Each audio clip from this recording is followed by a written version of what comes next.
Ok.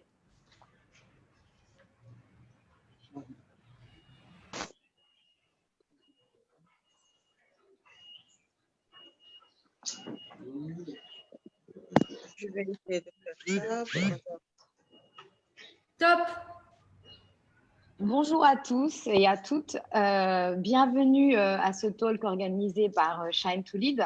Donc, comme certains d'entre vous ont l'habitude, je pense, de se connecter à nos différents talks, donc Shine to Lead Jigenjango Teki est une initiative qui a été fondée en 2017 par Madame Naye Anabachili. L'objectif étant de soutenir des jeunes filles scolarisées issus de milieux défavorisés au Sénégal et de les accompagner dans le développement de leur leadership. Chaque année, Shine to Lead identifie et sélectionne des lycéennes ayant d'excellents résultats scolaires pour les accompagner durant toutes leurs années scolaires vers un programme de bourse d'excellence, mais également un programme qui leur apporte vraiment beaucoup. Il s'agit du programme. Donc, moi-même, je suis Ndeye Fatou Touré et je suis mentor au sein de l'association Shine to Lead pour accompagner ces jeunes filles à pouvoir éclore. Donc, dans le contexte difficile qui a marqué cette année 2020 avec Covid-19, où la scolarité de pas mal de jeunes filles a été perturbée, Shine to Lead a également été acteur d'une initiative qui a vraiment été excellente pour ces jeunes filles. Et Shine to Lead a mis en place un programme de cours de vacances. Et fort de ce succès, Shine to Lead a même étendu ce programme de cours de vacances à l'ensemble sur tout le territoire national. Et entre le 10 août et le 11 septembre 2020 et le 12 octobre et le 7 novembre 2020 également, nous avons eu 120 jeunes filles issus de toutes les régions du Sénégal, donc qui étaient des élèves en classe de seconde et de première scientifique, qui ont été sélectionnés rigoureusement et qui ont pu bénéficier de ces cours de vacances sur les matières principales. Nous avons eu plus de 1500 candidatures et la sélection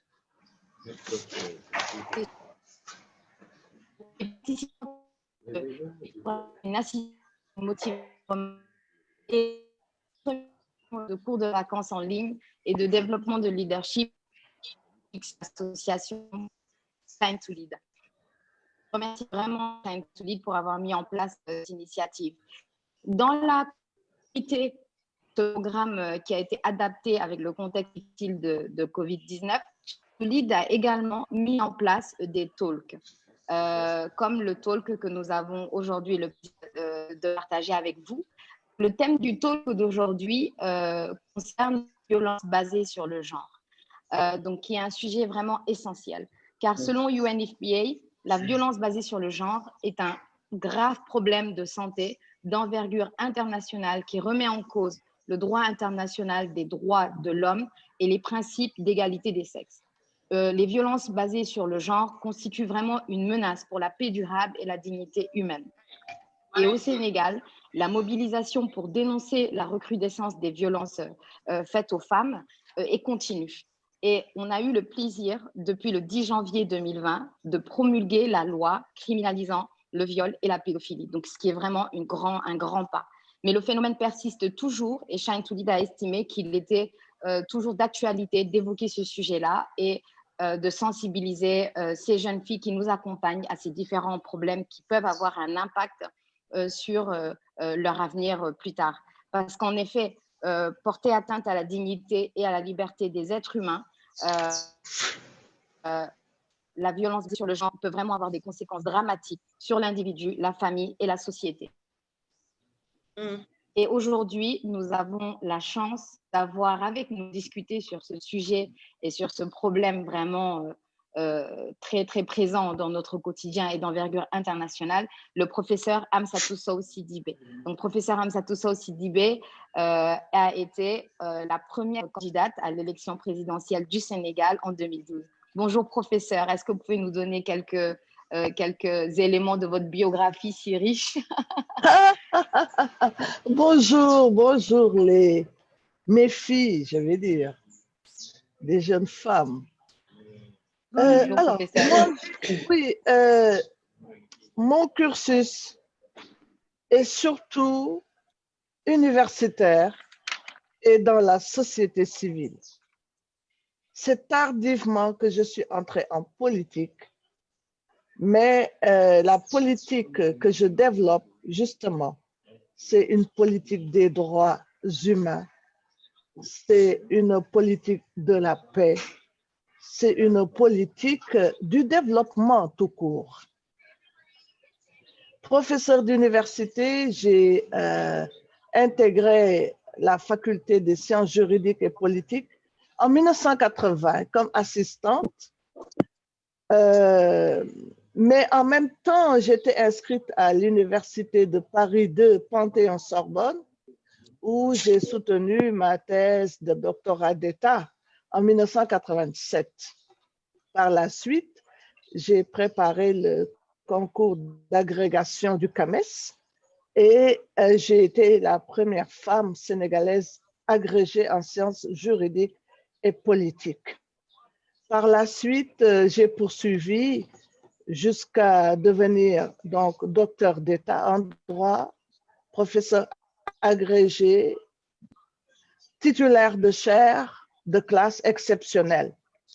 Mais en même temps que j'enseignais, parce que j'ai formé des milliers et des milliers de cadres à l'université, parce que j'ai enseigné pendant au bas mot 35 années. Et comme la première année regorgeait de monde, 2000, 3000 personnes par an, eh bien, j'ai eu l'occasion, la chance d'enseigner à des milliers de personnes. Et en même temps, j'ai dirigé l'Institut des droits de l'homme et de la paix de l'université, qui a une vocation africaine. Pendant 10 ans, j'ai fait les formations en tant que directrice des études et pendant 10 ans, j'ai été la directrice générale. Mais alors, étant à l'université, j'étais en même temps sur le terrain, présidente d'un réseau africain qui s'appelle RAFET, Réseau africain pour la promotion des femmes travailleuses. J'étais dans l'Association des juristes sénégalaises. J'étais dans 1000 autres organisations qui s'occupaient justement des femmes, des jeunes, des personnes vulnérables. Et c'est ça qui m'a poussée à poursuivre à un moment donné en créant un parti politique qui s'appelle Convergence des acteurs pour la défense des valeurs républicaines. Alors le sigle c'est CAR. CAR, l'ENN c'est la rupture, la rupture.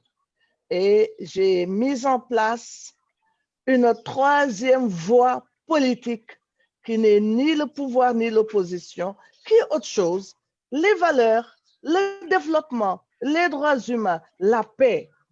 Voilà donc globalement. Et puis donc, je me suis présentée à l'élection présidentielle de 2012. J'ai créé un mouvement avec quelques personnes et j'ai osé aller sur le terrain politique parce qu'il n'y avait pas de femmes. Jamais eu de femmes candidates à l'élection présidentielle. De 1960 à 2012, il n'y en avait pas. J'ai dit, mais ce n'est pas normal. Il faudrait qu'on ouvre cette porte. Alors, vous savez ce que j'ai fait? J'ai pris un gros caillou et j'ai cassé cette porte en étant première femme candidate. Et maintenant, les femmes osent. Parce que ce qui manque aux femmes, c'est que la société est faite de sorte que elles n'ont même plus conscience de leurs valeurs intrinsèques. Et Dieu sait qu'elles en ont beaucoup. N'ayant pas conscience, elles n'ont pas confiance. Et quand on n'a pas conscience et confiance, on n'a pas d'audace. Or, il faut cette audace. Et je compte sur vous, les jeunes filles et jeunes femmes. Vous avez toutes les qualités. Tout ce qui vous manque, c'est qu'on vous booste, qu'on vous pousse, qu'on vous dise que vous êtes capable. Vous êtes même peut-être plus capable que d'autres. Voilà, merci beaucoup. C'était une première réaction. Voilà. Oui, merci beaucoup, professeur. Et on est vraiment ravis de vous avoir, d'avoir un modèle comme vous avec nous aujourd'hui sur ce sujet-là. Et effectivement, vous êtes un modèle pour toutes ces femmes et pour toutes les jeunes filles lauréate de l'association Shine to Lead. C'est vraiment un réel honneur aujourd'hui de pouvoir échanger avec vous et de nous inspirer toutes finalement. Et nous avons également aujourd'hui avec nous. Je veux juste saluer ma petite sœur Naye Anna Bacheli. Son papa est un collègue de l'université. Sa maman était une amie. On s'est vu peut-être une semaine avant sa disparition. Et Naye est une fille, une référence, hein? Une vraie référence. Elle est adorable et je l'adore. Et je lui fais un gros coucou, Naye. Voilà. Je pense qu'elle vous entend. Effectivement, Naye qui est à l'initiative, hein, je rappelle, de Shine to Lead, est vraiment également un modèle pour nous tous. Ensuite, avec nous aujourd'hui, nous avons également capitaine Mamro Kayalo. Et capitaine Mamro Kayalo, en fait, la première pilote des forces armées sénégalaises. Donc, capitaine, est-ce que vous pouvez nous parcourir un peu également votre biographie? Qui vous écoute, qu'on peut se présenter à l'élection présidentielle, mais on peut également évoluer au sein des forces armées et devenir même pilote. Merci Ndaye Fatou. Je salue tout le monde en vos rangs et qualités. Je suis le capitaine Mamro Kayalo. Actuellement, je suis le chef de la division du genre et de la mixité de la gendarmerie nationale depuis 1 an et demi. Avant cela, j'ai intégré la gendarmerie suite à mes études au niveau de la faculté des sciences économiques et gestion. Je suis sortie avec un master 2 en commerce et management des affaires internationales. C'est à l'issue que j'ai fait le concours de la gendarmerie nationale. Et 2 ans après la formation, je suis passée à la gendarmerie territoriale. Et à l'issue, la gendarmerie a voulu maintenant développer une autre unité, c'est-à-dire la mise en place d'une unité aérienne. Et là, elle a créé la section aérienne de la gendarmerie nationale. Nous avons passé le concours en interne et je suis devenue pilote d'avion ultra léger de la gendarmerie nationale. Et j'ai été à la tête de cette unité pendant 2 ans et demi avant de venir au niveau de la division genre et mixité. Et je peux dire que je viens j'ai fait série S. Et pour devenir pilote, pour les femmes, c'est très possible car au Sénégal, ce n'est pas encore une branche prisée parce qu'on n'a même pas encore de pilote femme au niveau du Sénégal qu'on peut voir, à part une qui est aux États-Unis, d'autres qui viennent, qui sont en formation. Donc, il faut que les femmes sénégalaises, les jeunes filles qui sont intéressées puissent vraiment s'investir pour atteindre leurs rêves. Que ce n'est pas impossible. Dans les autres armées, on voit qu'il y a une présence massive de femmes, que ce soit des femmes pilotes. J'ai eu à faire un atelier sur femmes et sécurité en Ouganda, mais j'ai rencontré des femmes pilotes qui sont venues, beaucoup de femmes même, qui sont dans leur pays, dans les unités aériennes, qui sont dans des appareils de surveillance, dans des appareils de combat et tout. Donc, c'est bien possible de faire carrière dans le milieu aéronautique. Et même, je pense que dans peu de temps, l'armée de l'air aura une femme aussi pilote, s'il plaît à Dieu, parce qu'elle est en formation hors du pays. Donc, on exhorte les femmes à croire en leurs rêves et à pousser, que rien n'est impossible dès lors qu'on y met les moyens et qu'on se donne à fond. Donc, mon exemple à la gendarmerie, vous voyez que c'est 360 degrés. À l'issue, on devient pilote. On peut changer même d'option en cours de route pour dire à chaque fois qu'il y a des obstacles, ça peut nous servir. L'exemple de quand on casse un crayon et qu'on peut retailler les 2 bouts en montre l'exemple. Donc, on peut changer à chaque fois et avoir plus de rêves et viser encore plus haut. Il n'y a pas de plafond de verre devant nous. Il faut tout briser et croire en ses rêves et y mettre les moyens. Merci. Merci beaucoup, capitaine. Effectivement, je pense que là, le ton est donné. Les jeunes filles qui nous écoutent voient que vraiment, il n'y a aucune limite et qu'il faut vraiment bouger les lignes et qu'en le faisant, on y arrive. Nous avons également aujourd'hui, pour discuter sur ce sujet, Aïssatou Diop. Donc, Aïssatou Diop, qui est aujourd'hui considérée comme l'une des plus jeunes actrices culturelles du Sénégal. Donc, Aïssatou, nous parler un peu de ton parcours, s'il te plaît? Bonjour tout le monde. Aïssatou, est-ce que tu nous entends? Oui. Bon, on arrive à m'entendre? Oui, oui, voilà, exactement. Je t'entends très bien, on t'entend.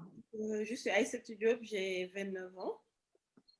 Je suis actuellement basée à Saint-Louis. On me considère comme une médiatrice culturelle et commissaire indépendante. Je suis commissaire indépendante, ça veut dire qu'on organise des expositions avec des artistes du Sénégal et à l'international. Mon travail de médiation culturelle, c'est de faire de sorte de mettre le public et les artistes ensemble tout le temps. Donc, mon parcours, il est un peu atypique parce que j'ai commencé par les sciences. Je suis technicienne en agroalimentaire. J'ai eu un bac S5 au lycée d'enseignement technique et de formation professionnelle. Ensuite, je suis allée à l'université Gaston Berger pour faire ma licence professionnelle en agronomie, que je n'ai pas continuée parce que j'étais plutôt attirée par la passion, pour dire qu'il n'y a pas de limite, il ne faut pas se créer de limites. Donc, je suis allée m'inscrire à l'UFR CRAC, Civilisation, Religion, Art et Communication. Et là, j'ai suivi mon parcours des métiers du patrimoine et je suis sortie gestionnaire du patrimoine et des institutions culturelles. C'est par la suite que j'ai fait d'autres formations en entrepreneuriat culturel pour ensuite devenir médiatrice culturelle. Et j'ai été formée par Dagara Dakin de la Fondation Louis Vuitton. Ensuite, j'ai travaillé pour la Biennale internationale de Dakar. Ensuite, pour d'autres associations et institutions culturelles. Et maintenant, je travaille avec d'autres institutions qui mettent dans leur politique maintenant les arts et la culture, comme le Comité international de la Croix-Rouge. Je travaille maintenant beaucoup avec les artistes pour faire passer leur message, comme aussi pour l'UNHCR, comme pour d'autres institutions comme l'OIM et tout. On travaille vraiment beaucoup avec les entreprises culturelles pour mettre en place leurs projets, pour les suivre. Et ça, c'est à travers mon entreprise d'ingénierie et de médiation culturelle qui s'appelle Exchange Africa, qui fait la communication de beaucoup d'institutions, qui organise beaucoup d'événements pour les institutions. Voilà, c'est ce qu'on fait en général. Et je milite. Allô? Oui, oui, on vous entend. Oui, je milite beaucoup pour la violence basée sur le genre et spécialement la violence verbale. Je trouve que c'est la violence la plus oubliée.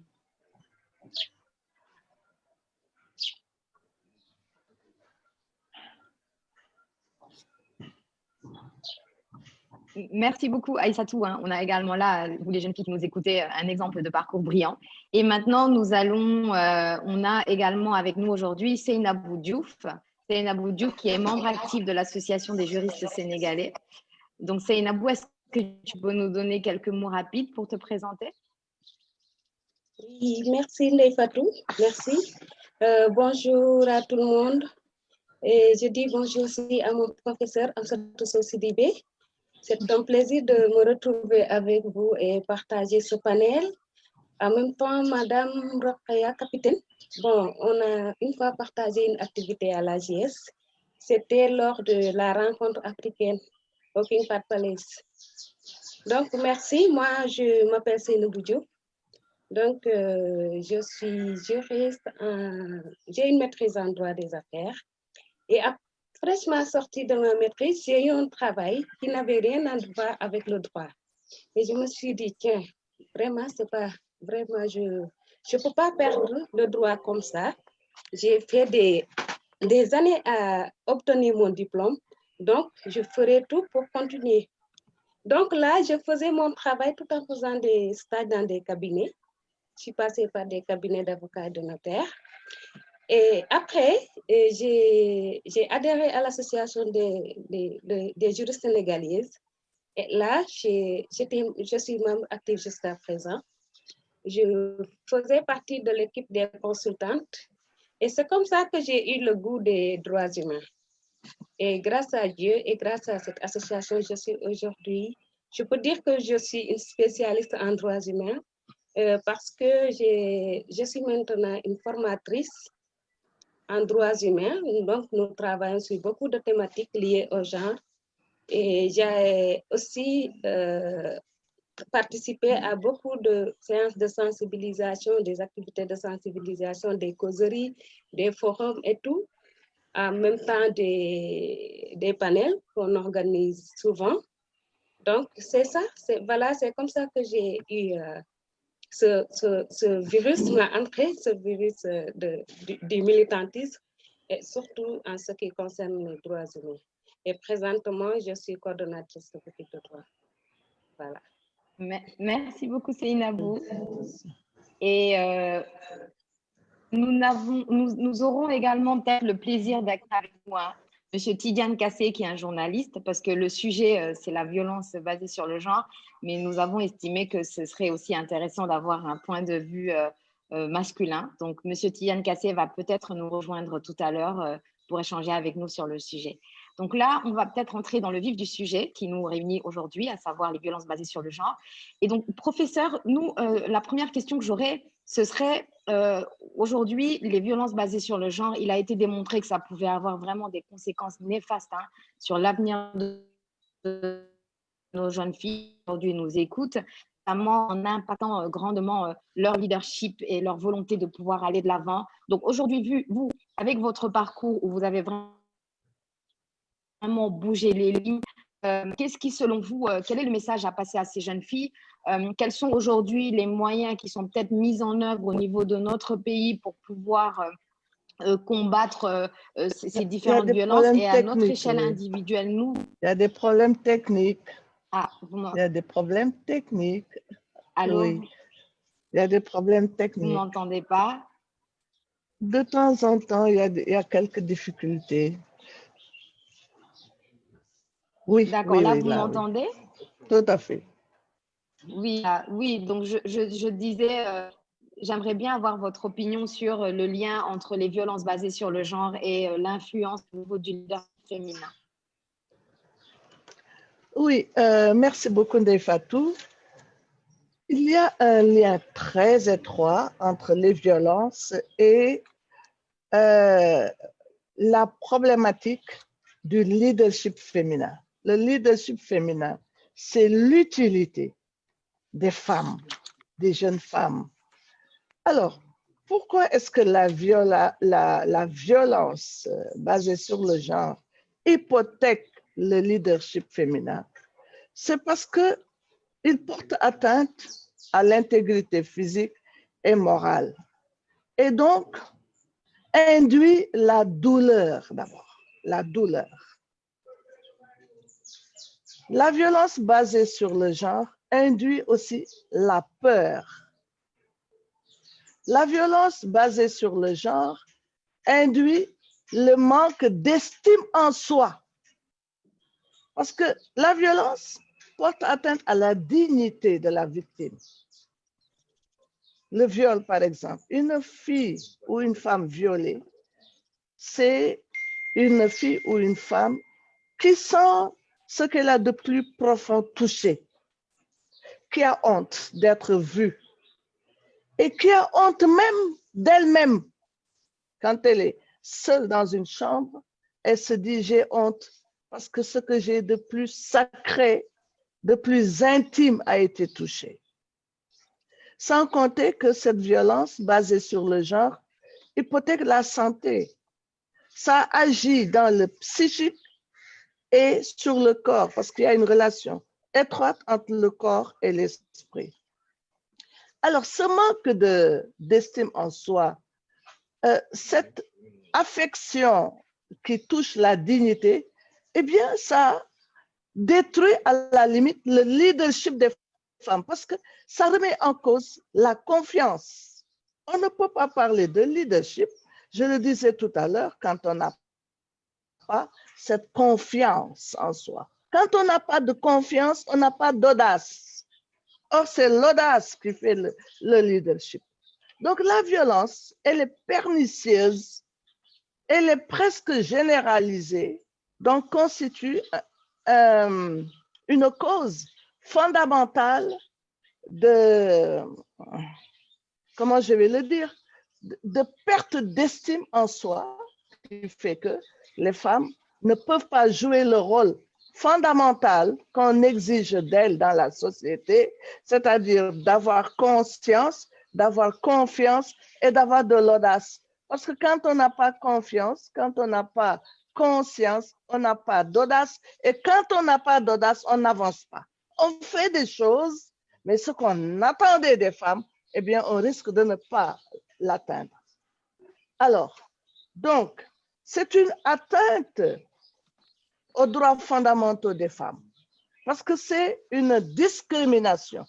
Quand nous sommes allés à Beijing en 1995, ce qu'on disait, c'était que les violences basées sur le genre étaient une discrimination. C'est une discrimination. Quand on discrimine les personnes, eh bien, on les ravale au second plan ou au dernier plan. Alors ça touche l'affect, ça touche la volonté. La volonté va ressentir, on va ressentir ce manque de volonté et évidemment, c'est mauvais pour le leadership. Or, le leadership, on sait que c'est ça maintenant qui va faire avancer les familles. Le leadership des femmes est fondamental. On dit qu'elles sont des colonnes vertébrales dans la famille. Quand ces colonnes vertébrales ne tiennent pas bien, eh bien, la famille s'en ressent. Ce sont les colonnes vertébrales de la base de la société. Donc, encore une fois, quand cette colonne vertébrale souffre, c'est toute la société qui souffre. Donc, il faut agir sur ces violences d'urgence, parce qu'on a l'impression que ces violences qui sont diverses, on aurait pu commencer par là, cette typologie des violences, parce que même, on peut se demander si la violence, c'est simplement le fait de donner des coups, ou le simple fait de violer, ou le simple fait d'injurier, de toucher moralement. Est-ce que l'attitude, les règles de droit telles qu'elles existent, qui concernent la famille, est-ce qu'elles ne constituent pas en soi des violences? Quand on dit à la femme que toi, tu n'as pas de choix à faire concernant ton statut conjugal, c'est le mari qui opte. Le mari peut opter après le mariage. Après la célébration du mariage, le mari dit, je t'avais promis la monogamie, mais je n'irai pas en monogamie, je vais faire la polygamie. Mais quel choc psychologique, quelle violence atroce. Donc, il faudrait étendre cette compte de ce que tout ce qui est discrimination à l'égard des femmes est violence. Et c'est ça qui fait que nous, les femmes, malgré leur volonté, malgré la prise de conscience de ce qu'elles doivent participer, parce que c'est ça le leadership, ne pas parce que la société les tient, la société les presse, la société les détruit par des actes, par des faits insoupçonnés. Il faut nettoyer le code de la famille si on veut que les violences disparaissent. Il y a plein de violences dans le code sénégalais de la famille, il faut le savoir.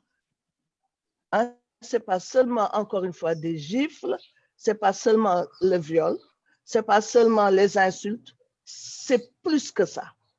Nous avons une société violente à l'égard des femmes.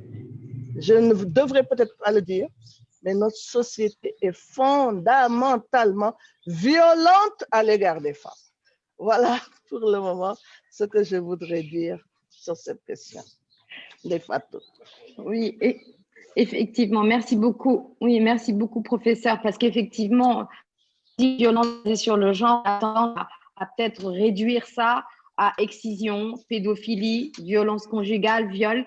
Mais comme vous venez de le dire, effectivement, les violences il y a vraiment beaucoup d'autres formes de violences qui sont peut-être ancrées dans notre société et qui nécessiteraient finalement effectivement une vraie réflexion pour pouvoir voir comment changer nos habitudes, comment changer peut-être même certains aspects culturels qui sont ancrés dans notre société pour pouvoir faire évoluer les choses. Donc, je vais m'adresser à présent au capitaine. Donc, capitaine, je sais qu'au niveau de la gendarmerie, vous avez un numéro vert. Et étant donné, vu vos responsabilités au niveau de la division du genre et de la mixité, aujourd'hui, comme le professeur vient de le présenter, on a différentes formes de violence qui aujourd'hui ne viennent pas immédiatement à l'esprit de chacun. Est-ce qu'aujourd'hui, vous assistez, vous, à d'autres déclarations de violence au niveau de votre numéro vert ou bien est-ce qu'on est uniquement sur les formes de violence, on va dire, classiques? Qu'est-ce qui est aujourd'hui mis en œuvre au niveau de votre division pour pouvoir accompagner les femmes pour faire face aux violences, je vais dire, un peu plus classiques et ainsi qu'aux... Et aujourd'hui, est-ce qu'il y a vraiment une réflexion autour de toutes ces violences qui sont périphériques et qui sont moins immédiates au niveau de notre division?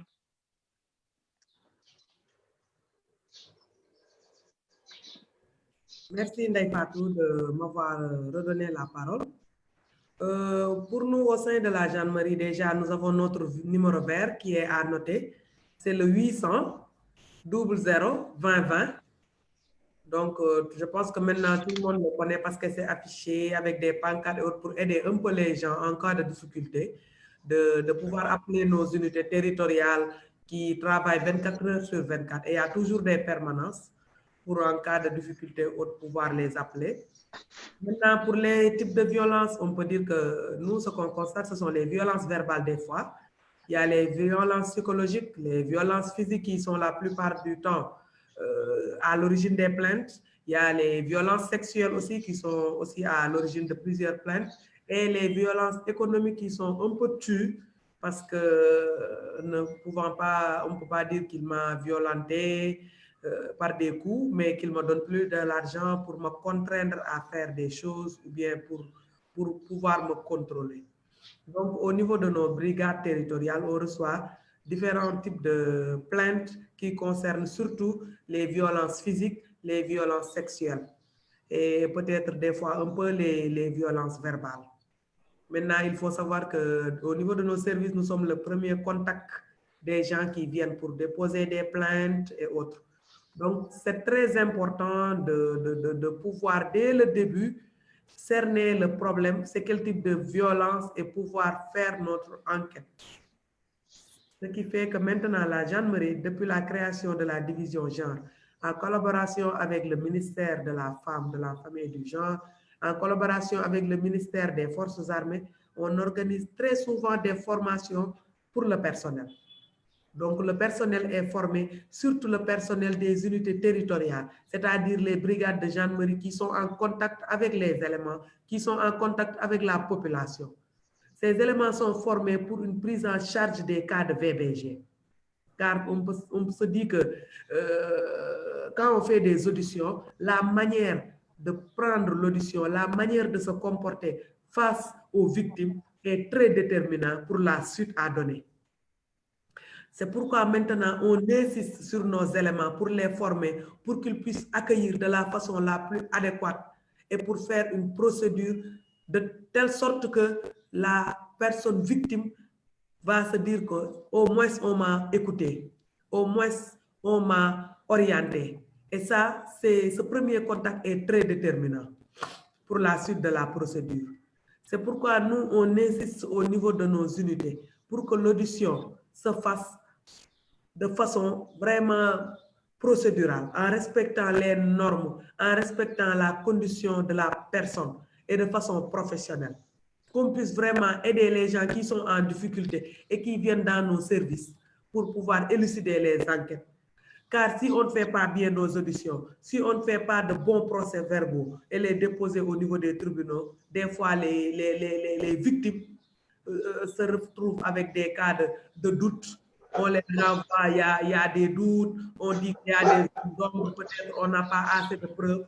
Ce qui fait que l'intervention des forces de défense et de sécurité est très importante. Donc, nous, on met l'accent sur la formation de nos personnels. Et à chaque fois, on se met à jour pour obtenir les guides pratiques qui nous montrent comment référencer les gens. Parce qu'il y a des domaines, nous, on ne peut plus intervenir. Il faut qu'on puisse référencer ces victimes, qu'on puisse les orienter. Donc, nous, notre rôle, il y a des... c'est-à-dire, c'est une chaîne. de la plainte au référencement au niveau de la justice, et il y a des étapes à faire pour pouvoir élucider les cas de victimes, les cas de violence. Et il y a plusieurs violences. Donc ça, c'est le rôle de la gendarmerie, c'est le rôle des forces de défense et de sécurité. Soutenir les victimes. Ne pas dire que dès qu'on vous voit, on vous juge, que cette personne, qu'est-ce qu'elle a fait pour être violée, par exemple, déjà porter un jugement sur une personne, ça maintenant on l'interdit à tout notre personnel. Les écouter, faire un cadre, un très bon cadre avec l'aide des partenaires et autres pour qu'on ne puisse pas dire que prévenir la victimisation. Une personne déjà atteinte qui vient vers nos structures et nous on le juge, ça maintenant on fait tout pour éviter cette victimisation, prévenir cette victimisation au niveau de nos locaux. Donc il y a plusieurs pas maintenant que les forces de défense, la gendarmerie a posé pour bien prendre en charge les cas de VBG. Merci beaucoup. Okay. Merci beaucoup, capitaine. C'est vraiment encourageant de voir effectivement que et l'État, avec la nouvelle loi criminalisant la pédophilie et le viol, a été promulguée, et ainsi que là, tout ce que vous venez de nous exposer. Mais j'aimerais aussi revenir sur, comme le professeur l'avait dit tout à l'heure, donc toutes les violences périphériques. Et Seynabou, Aïssatou, pardon, je ne sais pas si tu veux nous parler, par exemple, des violences périphériques. Je donne un exemple concernant typiquement l'autorité parentale. Aujourd'hui, on sait que dans notre pays, pour obtenir des papiers pour son enfant, on doit avoir l'autorisation du père. Lorsque on est dans des cas de couples séparés, ça peut devenir un élément bloquant pour pouvoir avoir des papiers pour ses enfants. Donc, par rapport à ce type de violence-là, aujourd'hui, on est souvent, nous les femmes, assez désarmées parce que finalement, c'est assez compliqué à gérer pour nous et ce ne sont pas, on va dire, des violences évidentes. Seynabou, Aïssatou, pardon, tu veux nous parler de ça peut-être? Effectivement, pour ces violences périphériques, j'appelle ça la subordination du genre, parce que chaque fois, la société essaie de mettre en place un appareil où la femme est placée sous l'autorité du père, puis du mari, et chaque fois, on est considéré par la société comme des mineurs, par exemple. On doit toujours avoir l'autorisation de notre père ou de notre mari pour pouvoir agir. Et c'est vraiment malheureux parce qu'on ne dispose pas des mêmes droits que nos frères dans la maison. Ça commence déjà dans la maison. On ne dispose pas des mêmes droits que nos frères. On ne dispose pas des mêmes droits que nos maris. Donc, par exemple, un couple, même s'ils sont mariés et non séparés du tout, si l'enfant doit avoir son passeport, il faudra l'autorisation de son père. Et c'est des injustices que l'on laisse passer qui peuvent être vraiment dangereux parce que si ça continue, il va de l'homme de croire que sans lui, rien ne va se faire. Donc, les femmes sont un peu considérées comme inférieures par rapport à certaines décisions qui commencent dans la famille. Et pourtant, quand il s'agit de participer à certaines dépenses de la famille, où l'homme est prêt à laisser la femme participer. Mais quand il s'agit de prendre des décisions par rapport aux enfants ou par rapport à ce qui doit se passer à la maison, il est tout le temps l'autorité. Il y a cette puissance paternelle dont parlait la dernière fois le professeur Amsatou Sidibé. Et c'est vraiment dommage parce que nous sommes inférieurs et associés à de nombreux stéréotypes et qui nous poursuivent toute la vie. Donc, par exemple, moi, je ne peux pas voyager du tout avec mon fils parce qu'il n'a pas l'autorisation de son père pour avoir un passeport alors qu'il a 7 ans. Ce genre de choses, ce sont des situations de notre société que l'éducation a construit, où les hommes dominent, où les rôles des hommes, c'est d'être les leaders de la société et les femmes sont dans la société ou à celui d'épouse ou être mère ou être juste la petite sœur ou la grande sœur de la maison, mais qui ne prend jamais de décision. On en revient toujours au leadership féminin parce qu'on a un problème de construire notre leadership et d'être au devant. Et ça, c'est la loi qui nous l'empêche. C'est la loi qui a imposé la puissance paternelle et qu'on ne peut pas prendre de décision nous-mêmes, ni pour nous, ni pour nos enfants. Donc, c'est comme un patrimoine, un héritage qui nous suit tout le temps, de ne pouvoir prendre aucune décision pour nous, ni pour notre famille. C'est vraiment dommage qu'on puisse en arriver là, car c'est une forme de violence. On n'en parle pas souvent, mais ça peut être très délicat comme sujet d'être, par exemple, une mère veuve qui doit tout le temps aller chercher un certificat de décès de son mari pour pouvoir avoir des papiers pour ses enfants, pour pouvoir prendre des décisions pour ses enfants.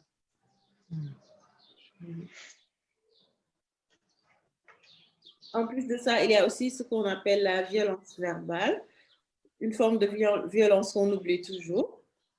C'est la plus oubliée d'ailleurs, mais qui nous met dans des situations très difficiles en tant que femme, parce que c'est une forme de violence qu'on commence à remarquer dès le bas âge, quand on est jeune fille à l'école, dès l'école primaire déjà. Les filles sont isolées dans la classe, en général, dans l'école publique. Et si toutefois tu es une fille brillante, qui a de bonnes notes, tu as tendance à recevoir cette fois-ci des violences physiques de la part des garçons de la classe, parce qu'ils considèrent qu'une fille ne doit pas être la première de la classe ou ne doit pas être brillante dans une classe. Moi, j'ai fréquenté l'école publique. Donc, parfois, on était 3 filles et on se battait tout le temps pour être les premières de la classe. Je fais un coucou à Mme Fatim Sissé et Farimata Diakhaté, mais on était tout le temps attaqués et agressés par les garçons de la classe parce que tout simplement, on est des filles, on ne doit pas être brillantes.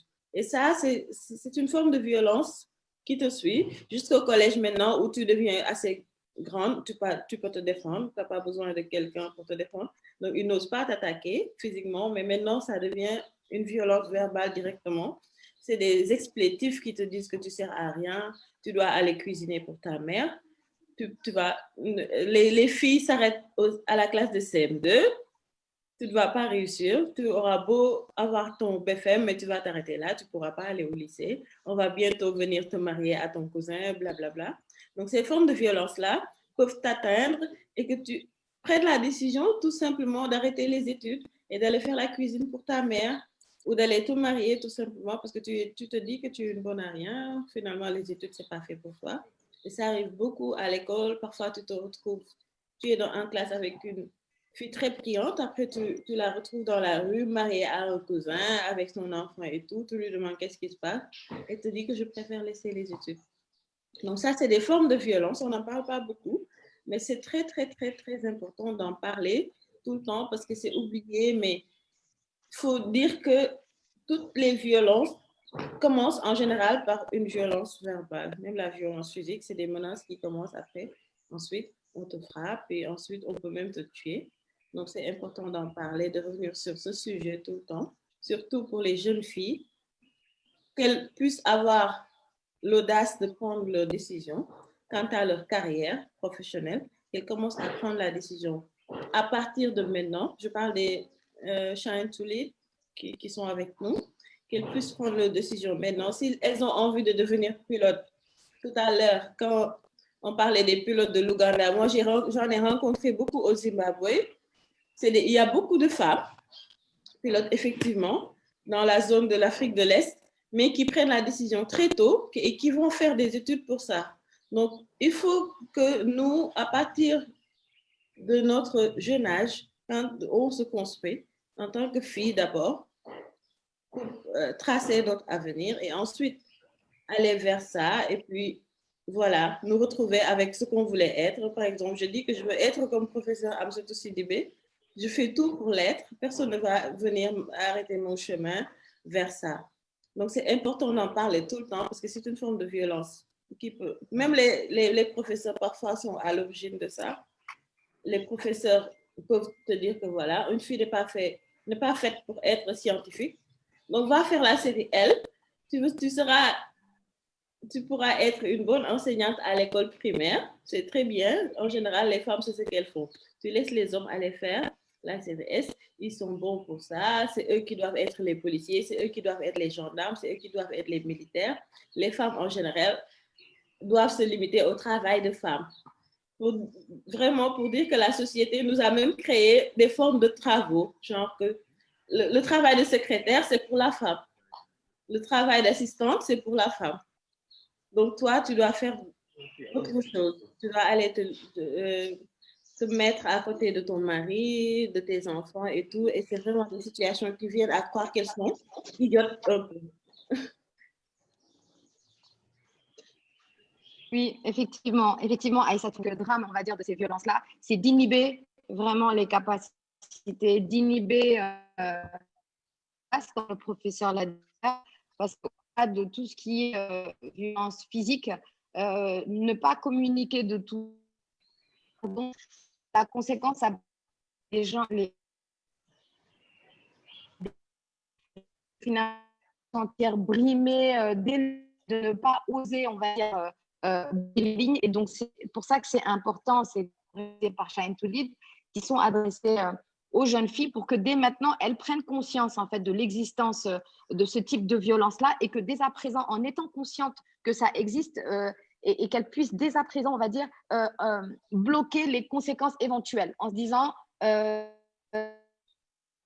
sur ces aspects-là, le problème, ce n'est pas moi, ce sont des violences, c'est la personne qui aujourd'hui a ces préjugés-là, c'est la personne qui veut m'enfermer dans ces cases-là, qui a un problème. Ce n'est pas moi aujourd'hui en tant que femme qui suis en position de vouloir peut-être bouger les lignes ou bien qui ne veut pas faire ce qu'on me demande.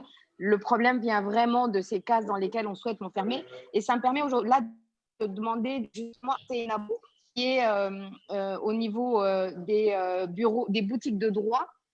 Donc, Seynabou, aujourd'hui, au niveau des boutiques de droit, je sais que vous dispensez beaucoup de formations. Est-ce que vraiment il y a un effort de communication sur ces éléments-là pour endiguer, on va dire, l'effet néfaste de ces violences non immédiates qui sont basées sur le genre? Oui, merci Fatou. Oui, effectivement, vu que l'AGS a pour mission la promotion et la vulgarisation des droits des femmes et des enfants en particulier, donc voilà, nous faisons tout pour que la population soit sensibilisée en ce qui concerne la violence, en ce qui concerne aussi les discriminations basées sur le genre. Et cela a fait que nous dispensons des formations, nous faisons des formations et nous formons des parajuristes, ce qu'on appelle des parajuristes, parce que l'AGS a 8 boutiques de droit. Et c'est vrai que la demande est forte, mais pour l'instant, on parvient à avoir 8 boutiques de droit. Il y a 2 boutiques à la Médina, 2 boutiques à Dakar, l'une à la Médina. Il y a une autre boutique aussi à Pikine. Il y en a à Thiès, Kaolack, Kolda, Ziguinchor, Sédhiou. Et récemment, on a ouvert aussi une boutique au niveau de Kébémer. Donc, tout ça, ça rentre dans le cadre de la sensibilisation parce que les violences sont devenues vraiment un phénomène qu'on ne peut même pas mesurer et son impact sur la population. Et à travers les boutiques de droit, nous essayons quand même de faire de notre mieux pour sensibiliser, mais aussi pour assister. Et pour cela, nous avons un numéro vert qui est le 800 805 805. Et encore, nous faisons tout pour que les cas de violence, qu'on puisse les gérer de manière optimale, c'est-à-dire si une personne se présente, une personne qui est violentée se présente, nous savons que la violence, c'est pas seulement, ça n'affecte pas seulement le physique. Et le psychologique, le juriste ne peut pas le gérer. Et c'est pour cette raison nous travaillons en chaîne. Nous avons des partenariats avec des psychologues qui puissent, si nous faisons l'assistance juridique, c'est le psychologue qui continue. Donc, après aussi, il y a le médical, les certificats médicaux et tout ça.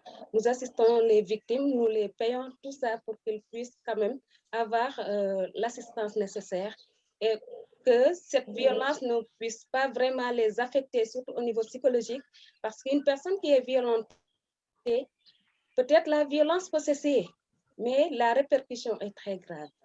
Ça peut le suivre durant toute sa vie, surtout s'il s'agit d'un enfant. Donc, des fois, les parents n'ont pas conscience de cela et nous faisons tout pour que le suivi psychologique soit fait de manière effective, de même que le suivi médical. Donc, nous formons aussi ce qu'on appelle des parajuristes. Et les parajuristes, en général, nous visons les Badianougor, les leaders communautaires, les présidents d'associations et les secteurs de l'enfance, par exemple les centres ados et tout ça dans le cadre de la sensibilisation. Bon, c'est vrai que la violence, ça sera un peu difficile à éradiquer, mais nous faisons quand même de notre mieux. Nous faisons tout pour que cette violence aujourd'hui ne soit pas ce qu'il était avant. Et nous voyons qu'il y a des changements, bien vrai qu'il reste toujours des failles, parce que, vous savez, les violences domestiques sont encore plus graves. Ce sont des violences qui sont subies au sein de la famille même. Et des fois, la famille préfère préserver son intégrité, sa dignité, que de soutenir la personne qui est violentée. Par exemple, dans les cas de viol, les enfants sont violés, des fois, la famille essaie de cacher l'acte de violence. Et ça, vraiment, nous faisons tout pour sensibiliser afin que cela cesse.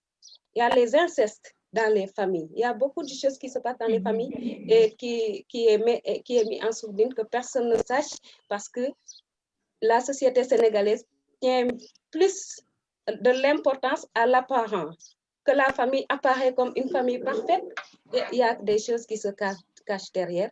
Et là, dans les sensibilisations, nous insistons sur cela, parce qu'on ne peut pas vouloir quand même sauver sa famille et quand même mettre en péril la vie de toute la vie d'un individu. Ça, c'est inacceptable. Voilà, et toujours dans le cadre de la sensibilisation, donc nous faisons beaucoup d'activités à travers le territoire sénégalais, et nous travaillons aussi sur des projets financés par des bailleurs de fonds. Par exemple, dans le cas de l'excision, on a beaucoup travaillé dans les zones où l'excision était vraiment trop pratiquée, à savoir la zone sud, vers Kolda, Kédougou, Tambacounda.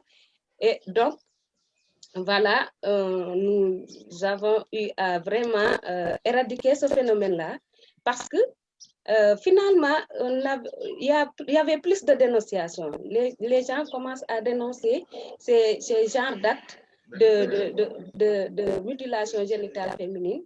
Et tout récemment, ça doit remonter de 6 ou 7 mois. Il y avait des vieilles dames, des exciseuses qui étaient entrées. Ils se sont arrangés jusqu'à entrer dans un hôpital, dans l'une de ces régions-là, pour exciser le petit bébé. Vous voyez, une bébé de moins d'une semaine qu'on excise. Qu'est-ce que cela peut vraiment avoir comme impact dans sa vie? Et là, vraiment, nous faisons ce travail-là. Les boutiques de Kolda, de Sédhiou, vraiment interviennent dans ce sens-là. Et lors de notre dernière mission, c'était en 2019, c'est la population même qui témoignait que les choses vraiment évoluent dans la mesure où il y a plus de dénonciations. La population est maintenant sensibilisée et ces cas de pratique sont maintenant dénoncés. Donc, nous travaillons aussi dans le cas des mariages d'enfants. Parce que tout à l'heure, mon professeur, Madame Sidibé, parlait du leadership. Donc, on ne peut pas être leader si on n'a pas un certain background. Ça ne sera pas facile en tout cas. Et ces mariages d'enfants-là, ça brise le cursus scolaire des enfants, leurs rêves, leurs projets d'avenir. Et c'est pour cette raison, nous aussi, nous intervenons dans tout cela pour que vraiment que la femme ne soit plus vraiment reléguée au second plan, que la femme soit une actrice de développement. Parce que si on est une cinquantaine, plus de la moitié de la population, je pense qu'on ne peut pas parler de développement au Sénégal en laissant en rade les femmes. Et vraiment, sans cela, nous pourrons rien faire. Il faut que vraiment on combatte cela, on combatte les violences qui sont en train vraiment de ruiner la vie des femmes, la vie des petites filles qui sont la relève de demain. Et c'est dans ce sens que agir beaucoup d'actions.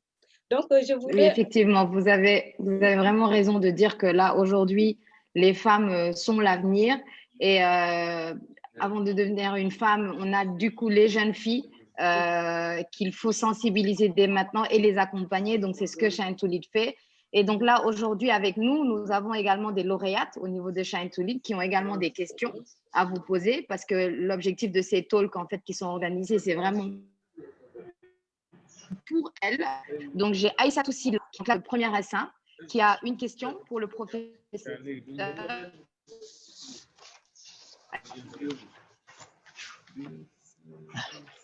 Fatou, tu as des problèmes techniques. Fatou a des problèmes techniques. Oui. Bonjour. Bonjour à tous. Allô?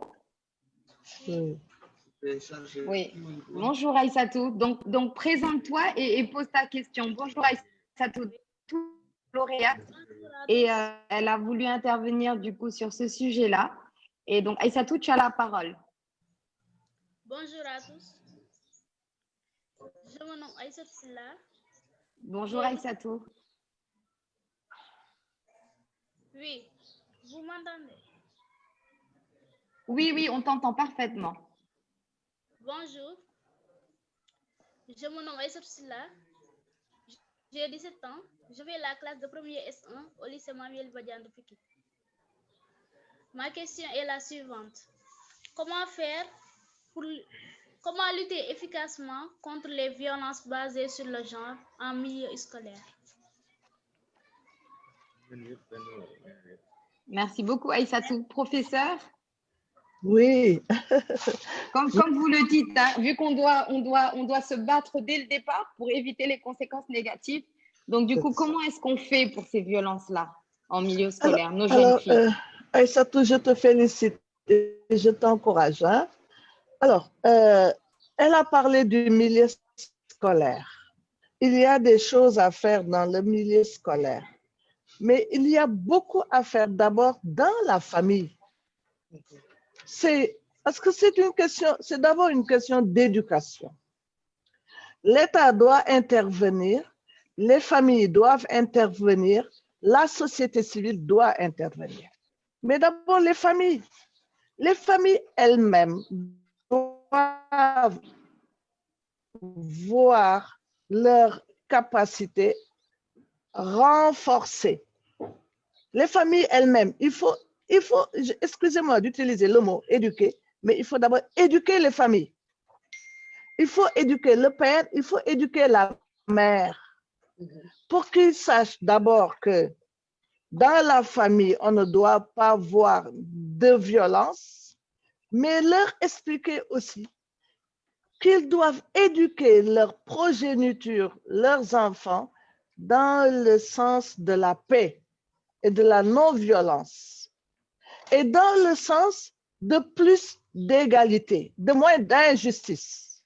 Les parents eux-mêmes doivent montrer aux enfants que filles ou garçons, ce sont tous des personnes humaines qui doivent bénéficier d'un certain nombre de principes, de règles fondamentales imposées par Dieu, parce que c'est Dieu qui a créé l'homme et la femme. C'est Dieu qui a créé la parité. C'est Dieu qui a créé l'égalité. Donc, ne pas faire ce qu'on appelle en Wolof le Hadj et Sen, c'est-à-dire la discrimination entre les enfants.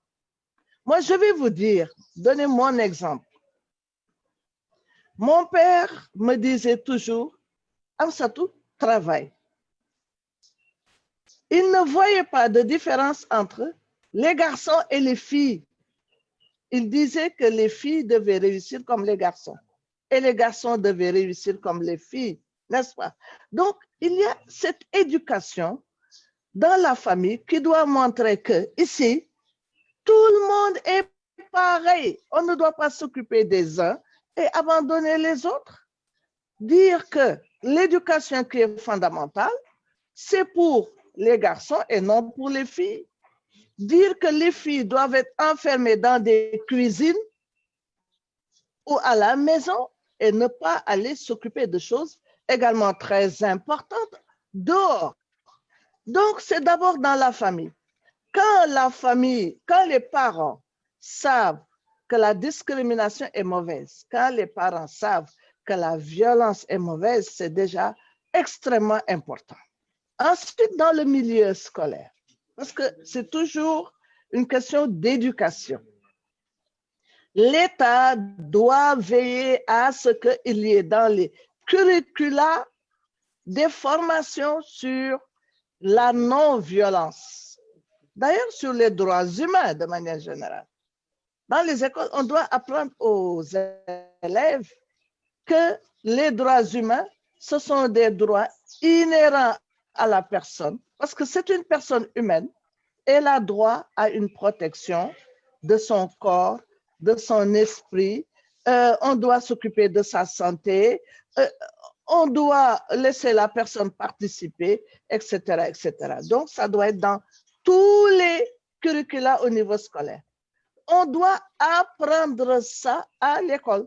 On doit faire apprendre aux élèves ces questions qui sont fondamentales. Parce qu'il faut rappeler que quand il y a violence, quand les filles et les femmes ne sont pas en mesure de participer correctement au développement, c'est du gâchis.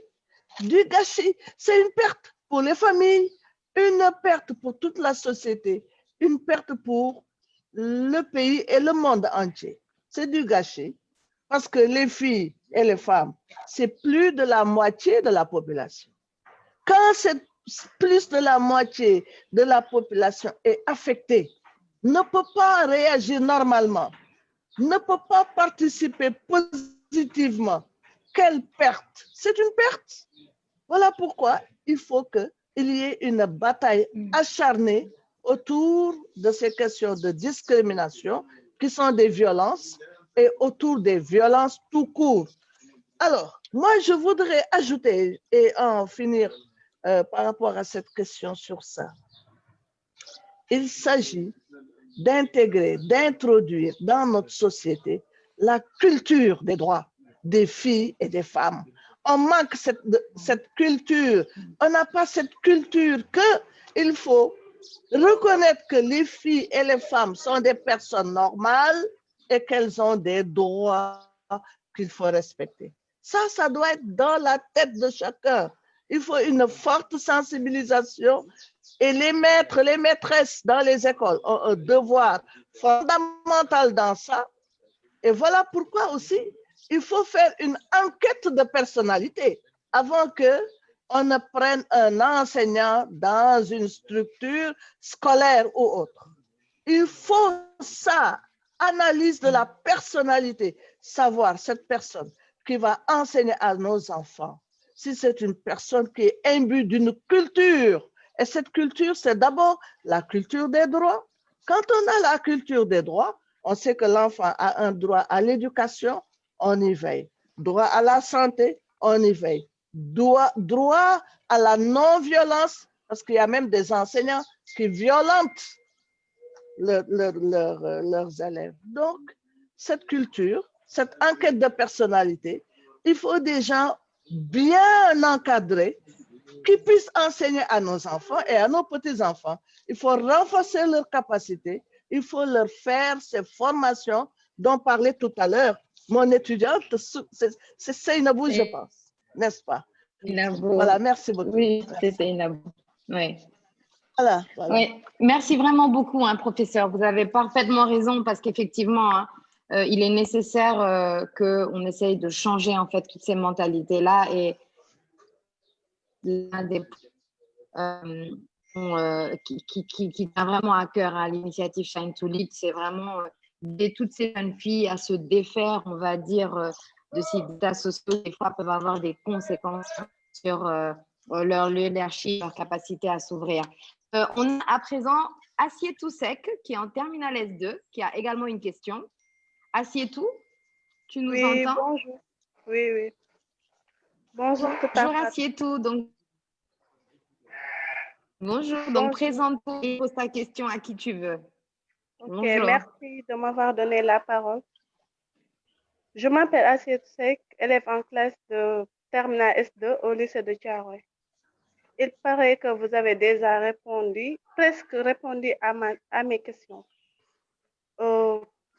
Ma question est la suivante. Quelles sont les différentes violences qu'une jeune fille peut subir? Et où peut-on dénoncer ces actes quand nous sommes victimes? Merci. Oui, merci Assietou. Effectivement, je pense que le capitaine avait donné tout à l'heure le numéro vert, ainsi que tout ce qui était mis en œuvre, notamment dénoncer.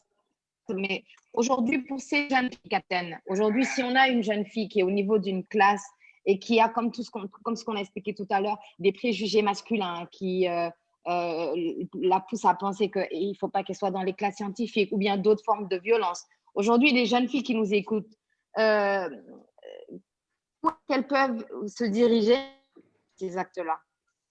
Est-ce qu'il y a quelque chose mis en place pour ces jeunes filles-là pour pouvoir dénoncer ces actes-là? Et même, là, on parle vraiment du milieu scolaire, mais on peut même avoir, comme tout à l'heure, Aïssatou et Seynabou en ont parlé, des violences, des fois familiales, de l'inceste familial. Voilà, aujourd'hui, qu'est-ce qui est mis en place pour ces jeunes filles?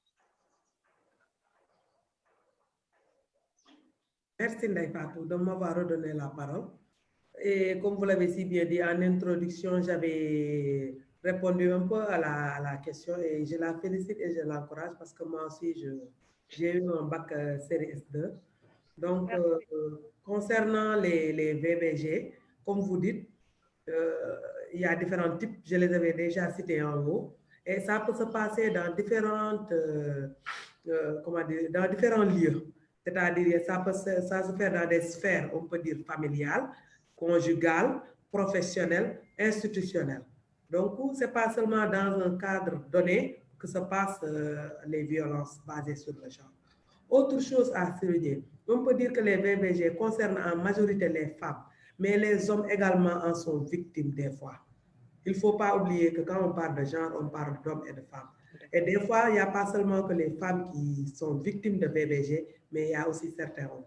Mais la plupart du temps, on le constate chez les femmes. Maintenant, pour le sphère familial, ou bien même à l'école, quand on prend l'exemple qu'a donné tout de suite en milieu scolaire, par exemple. Donc, en milieu scolaire, si on subit des violences, par exemple, verbales et autres, la première personne, avant même d'aller porter plainte, c'est le directeur de l'école. Les enseignants, c'est leur premier contact à l'école. Et ce sont maintenant ces gens-là qui doivent prendre leurs responsabilités si ça déborde pour porter plainte ou prévenir les parents si c'est entre élèves ou si c'est entre professeurs et élèves, le conseil d'école. C'est des étapes à faire. Ça dépend du lieu où se passent les violences. Donc, si c'est à l'école, les premiers contacts sont les enseignants, sont les professeurs, les directeurs d'école, les proviseurs et autres. Et maintenant, s'il s'agit de violences physiques, là, directement, on part au niveau de nos brigades de gendarmerie ou de police pour porter plainte. Et même si on a quelques questions et autres et qu'on a une boutique de droit qui se trouve à côté, on peut aller les voir et leur poser les questions parce qu'eux aussi, ils peuvent vous guider, ils peuvent guider les victimes à venir au niveau de nos brigades de gendarmerie ou au niveau des commissariats de police. Donc, les premiers contacts, en dehors du lieu, c'est-à-dire des écoles et autres, c'est la police et la gendarmerie. Nous avons nos brigades territoriales réparties à travers tout le territoire national et là, elles peuvent aller directement porter plainte s'ils ont subi des cas de violence.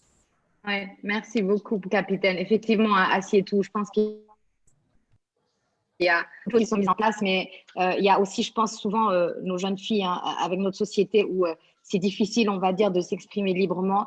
Et des fois, même si tous ces points en fait, sont mis à la disposition de tout le monde, il va y avoir vraiment beaucoup de barrières pour pouvoir oser partir, s'exprimer et dénoncer ces différentes actions.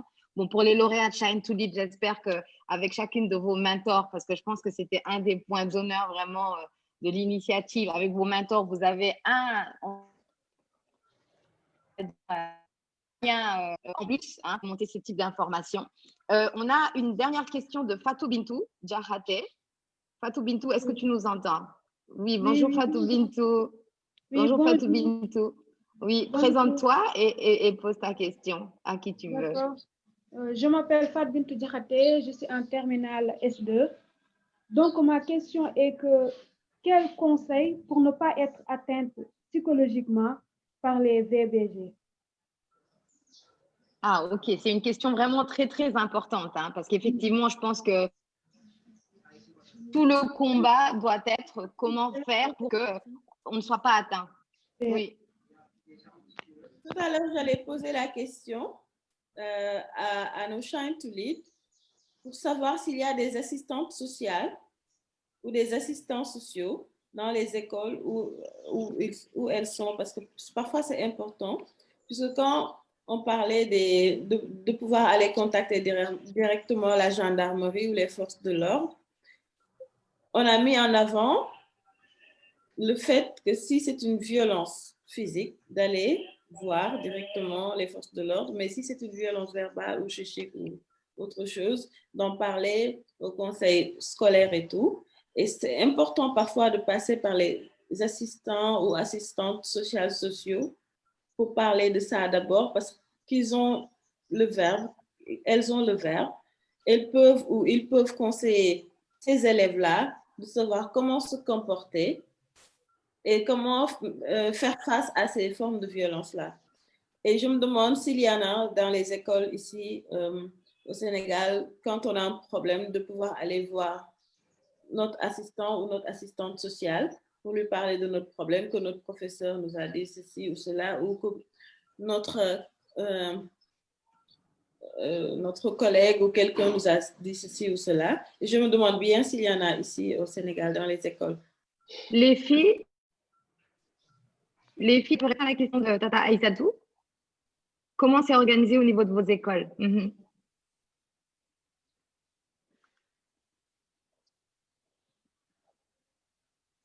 Bon, pour répondre à sa question, je dirais que nous, dans notre établissement, quand on est atteint de cette violence, on aille directement voir la surveillante générale pour lui expliquer les problèmes. C'est elle qui va venir régler ce problème, mais pas plus. Elle vient, elle s'adresse à la personne. Oui, je peux dire. Elle s'adresse à nous d'une façon pas tellement... comment je peux l'expliquer? Et elle essaie peut-être de vous victimiser, de dire que voilà, vous êtes jeune, faites attention, parce que c'est votre professeur, il peut vous donner une mauvaise note ou ce genre de choses. Au lieu, par exemple, de vous conseiller, de vous dire, comme tout à l'heure, quand le capitaine parlait de comment se comporter d'éviter la victimisation. Et en milieu scolaire, ce que j'ai l'habitude de voir, c'est que les surveillants et les surveillantes victimisent les élèves parfois quand elles viennent. Elles peuvent venir déclarer, dire que voilà, parfois le professeur peut utiliser des termes un peu déplacés pour apprécier une élève. Au lieu de dire à l'élève, je vais parler au professeur, le surveillant ou la surveillante peut se mettre à dire à l'élève ce que tu as porté, par exemple, est sexy. C'est pour ça que le professeur a eu ce comportement. Et c'est ce qui se passe en général. C'est ce qui se passe en général. Exactement, oui. Ce serait important de voir des assistants ou assistantes sociales dans les écoles parce que c'est leur formation. Ils ont cette capacité de pouvoir communiquer, de régler ces genres de situations par rapport aux surveillants ou surveillantes qui peuvent avoir d'autres comportements parce qu'ils ont été professeurs, ils ont été enseignants. Ils sont sur la défensive. Et en plus... Oui, vas-y, Assietou, vas-y. Et en plus, à chaque fois que nous avons des problèmes avec les professeurs, ils disent que ce sont les professeurs qui ont raison. Oui, la plupart du temps, ils favorisent la version des professeurs. Alors que des fois... Oui, vas-y, Assietou, vas-y. Alors que des fois, ce sont les professeurs qui nous... comment je peux le dire? Ce sont eux qui nous... C'est eux qui provoquent la situation, qui vous briment, c'est eux qui sont à l'origine. Oui. Ouais, ok. Mais professeur Sidibé, par rapport au genre de problèmes qui sont remontés à Assietou, je sais que vous êtes dans l'enseignement supérieur, mais donc du coup, je pense que vous avez une bonne vision, on va dire, de la pédagogie et de de ce que doit être en fait une bonne structure d'enseignement.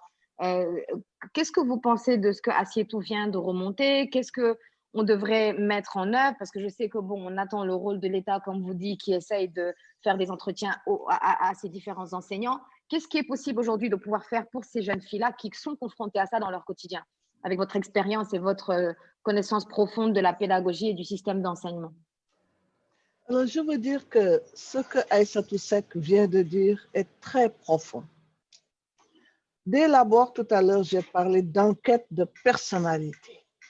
Il faut qu'on voit qui enseigne dans les différentes structures. Si c'est au niveau des universités, il y a moins de problèmes parce qu'avant que quelqu'un soit nommé comme enseignant, il y a un travail préalable qui est fait. On l'entend, on voit ses faits et gestes, même sa façon de regarder et de s'asseoir. C'est très important. Par exemple, quand on va à l'agrégation, on voit même la façon de mettre les jambes de la personne qui est devant soi. C'est important. Alors, pourquoi j'insiste sur ça? C'est parce que les enseignants, que ce soit moi ou quelqu'un d'autre, nous sommes de purs produits de la société. Et nous avons été éduqués dans un moule. Alors, si il n'y a pas un renforcement de capacité, si on met dans nos structures, surtout scolaires, toute personne qui arrive, mais il y a des scandales, il y en a énormément de scandales. Alors, Aïssatou Diop tout à l'heure a parlé des assistantes et des assistants sociaux. Il en faudrait, et il faudrait qu'on mette dans la tête de ces assistants et assistantes sociales et assistants sociaux que cette question, elle est fondamentale. Dans le milieu où on éduque, il y a des choses qu'on ne peut pas voir et il faut demander que ces assistants sociaux prennent toute la rigueur, la vigueur de la problématique et gèrent le problème sérieusement. Sinon, on dit qu'on va éduquer alors qu'on n'éduque pas. Parce que l'enfant est traumatisé. Il y a beaucoup d'élèves aujourd'hui traumatisés, surtout les filles, moins les garçons que les filles traumatisées. Donc, je pense que dans les écoles, il faudrait des assistants sociaux et des assistantes sociales avec un suivi. Ce qui manque dans nos structures, un peu partout, c'est toujours le suivi et l'évaluation. Il faut un suivi et il faut une évaluation.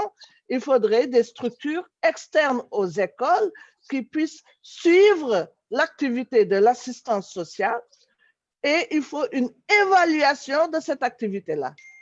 Quand ça ne passe pas bien, écoutez, il faudrait des sanctions qui permettent de dégager la personne qui devait assurer ce travail d'assistance sociale et remplacer cette personne par quelqu'un d'autre. Et il faut les former.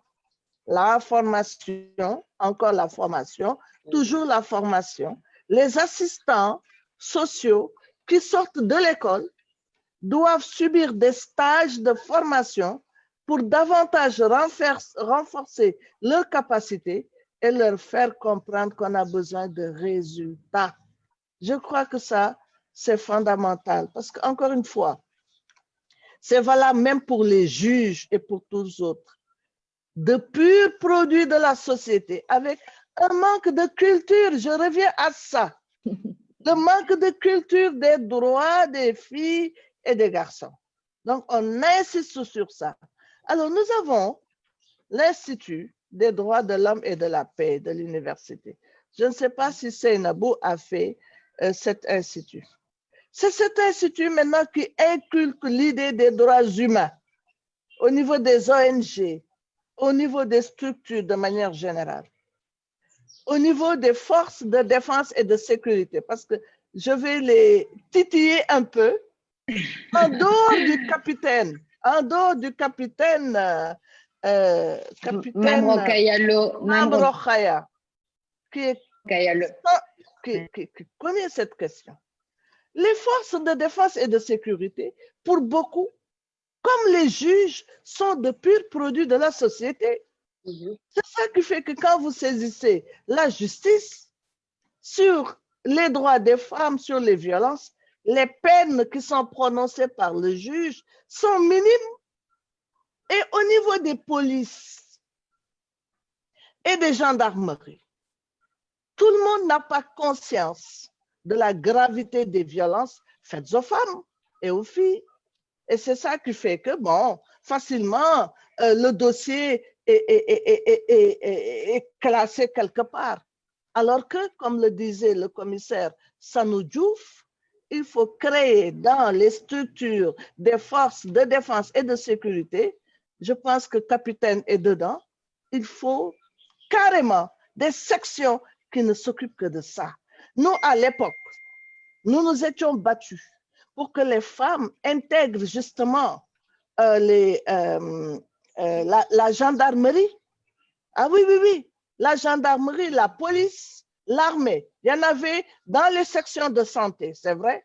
Mais nous nous sommes battus pour dire qu'il faut absolument maintenant que les femmes soient dans ces grands services de défense du pays et que ces femmes soient spécialisées sur la question du genre. C'est fondamental. Sinon, encore une fois, nous n'avancerons jamais. Je dis, je répète, ces questions dont nous discutons, ce sont les questions fondamentales pour que nos pays avancent. Vous constatez que souvent nos pays n'avancent pas parce que plus de la moitié de la population est en rade pour 1000 raisons, les violences et autres raisons. Voilà, Ndeye Fatou, ce que je voulais dire. On revient peut-être sur la question de Fatou Bintou qui vous demandait donc là à chacune d'entre vous des conseils. Quels sont les conseils que vous pouvez leur donner à chacune d'entre elles? Parce que je vois qu'il est midi, le temps est très court. Donc, est-ce qu'on peut refaire un tour? Peut-être on commence par Seynabou et on va terminer par le professeur sur les conseils que vous dites aux filles qui nous écoutent. On peut commencer par Seynabou et on terminera par le professeur et après ce sera la fin de ce talk malheureusement. D'accord, merci Ndeye Fatou. Et merci à ces jeunes filles qui vraiment s'intéressent déjà à leur avenir, je dirais, parce que s'intéresser à la violence, donc c'est s'intéresser à son avenir. Voilà, donc concernant la question, comment prévenir, je pense, c'est ce que vous avez dit. Non, elle demandait des conseils. Quels sont les conseils, en fait, que vous pouvez leur donner à elles, jeunes filles qui vous écoutent? Parce que là, on a les 3 lauréates, mais vous avez toutes les éviter d'être victime. Quelles sont les conséquences par rapport à la... Face aux violences, elle a demandé... Généralement, pour... Voilà. Moi, pour ne pas être atteinte psychologiquement, pour éviter d'être victime. Voilà, pour ne pas être atteinte psychologiquement. Voilà. Donc, moi, le conseil que je vais donner, c'est de ne pas taire une violence. Une violence, ça ne se tait pas. Parce que tu le tais, ça te ronge. Donc, il faut en parler. Des fois, il y a un problème aussi. Au niveau des familles, les enfants peuvent subir des violences au niveau de l'école ou en tout cas en dehors de la maison. Mais arrivé à la maison, ils ne disent rien. Ça, pour moi, c'est une question d'éducation. Parce que nous, dans la société, on a reçu une éducation qui fait qu'on interdit à l'enfant de parler. Baïl Netali, on le dit souvent. Et cela fait que l'enfant ne parle pas. Donc là, il continue à vivre cette violence, à vivre jusqu'à en parler à ses copines. Parce que nous, les cas de violence d'enfants que nous recevons, en général, si on demande à l'enfant à qui vous avez confié, il nous dit toujours que j'ai parlé à ma copine m'a donné votre numéro vert. Vous voyez, même le parent n'est pas au courant. Donc là, moi, ce que je leur conseille, c'est vraiment de ne pas taire une violence. Même un comportement qui tend à une violence, il faut en parler. Il faut en parler aux professeurs, il faut en parler aux parents. Il faut vraiment en parler. Et si vous parlez, donc il y a aussi je pense qu'au Sénégal, il y a un dispositif vraiment assez sécurisant pour ce qui concerne les violences. Madame le capitaine parlait déjà de leur numéro vert. AJS aussi a un numéro vert. Le centre Guidi a maintenant un numéro vert. C'est la semaine dernière qu'on était en train de former les téléconseillers sur les VBG, les techniques d'écoute et tout ça. Donc, je pense que c'est important pour que les élèves aient ces numéros-là. Et en cas de violence, s'ils n'arrivent pas vraiment à parler à leurs parents, à appeler sur ce numéro. Vous aurez de l'assistance gratuite, vous ne payez rien. Nous, au niveau de l'AGS, nous avons créé dans certaines écoles, dans beaucoup d'écoles d'ailleurs, ce qu'on appelle les clubs de droits humains. Et ces clubs, vraiment, c'est quelque chose qui lutte vraiment contre les violences, contre les discriminations et tout, parce que nous faisons des causeries avec les élèves là, nous invitons les parents d'élèves, nous invitons le personnel enseignant, et tout ce qui tourne autour de l'école. Nous les invitons, nous les sensibilisons et les enfants s'expriment. Ils parlent de ce qui ne leur plaît pas à l'école. Nous voyons ensemble des solutions après la causerie. Nous tenons une réunion avec le personnel enseignant pour voir ce qui ne va pas et quelles solutions adopter. Donc, vraiment, je peux dire qu'ici au Sénégal, je pense que c'est le manque de sensibilisation, d'information qui manque.